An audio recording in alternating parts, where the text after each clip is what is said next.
Otu mepụrụ onye ọ na-ahịara ahụ si ụmụ awụrụ ma bụrụ onye chọpụtara ide Global Movement bụ High Chief Ekweozor akwadogo gọvanọ Chukwuma Soludo maka echi nke ugboro abụọ ma kọwaa usoro ndu ya na ihe dịgasị iche iche mepụtara na steeti a n'ime afọ atọ o ji wee nọrọ n'ọkwa ọchịchị dịka nke enweghị oyiri ma bụrụ nke jupụtara ejupụta. High Chief Ekweozor bụ otu onye welitere isi n'otu Agba na Awka South nyere nkwado ya na be ya dị na ụmụ awụrụ na kansụl obodo Awka South n'oge ọ na-agwa ABS okwu gbanyere etu gọvanọ si wee nọrọ na nso a wee rite ihe nrite Strong Governor of the Year nke afọ 2024 nakwa ihe dịgasị iche iche ọchịchị ya mepụtagoro n'ime afọ atọ o ji wee nọrọ n'ọchịchị steeti a. Emmanuel Okonkwo bụ onye nta akụkọ anyị ji akụkọ a wee bịa n'uju.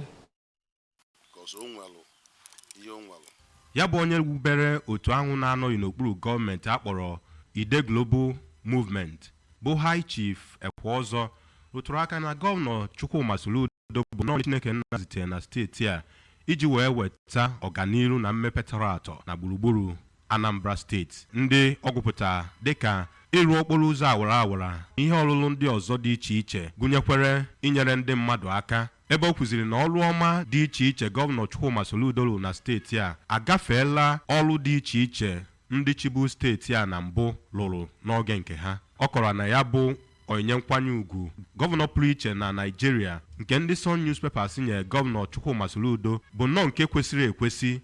ma daba adaba n'ọrụ ọma dị iche iche gọvanọ Chukwuma Soludo na-alụ na steeti a. Chief Ekweozor gara n'iru wee kpọkuo ndị Anambra n'agbanyeghị otu pati ha nọ ka abụ ndị ga-ejikọ aka ọnụ hụ na ha rọpụta gọvanọ Chukwuma Soludo ka ọ chịa Anambra steeti nke ugbo abụọ n'oge a ga-emerube ihe mmemme ịrụpụta gọvanọ steeti a n'ọnwa Nọvemba nke afọ a.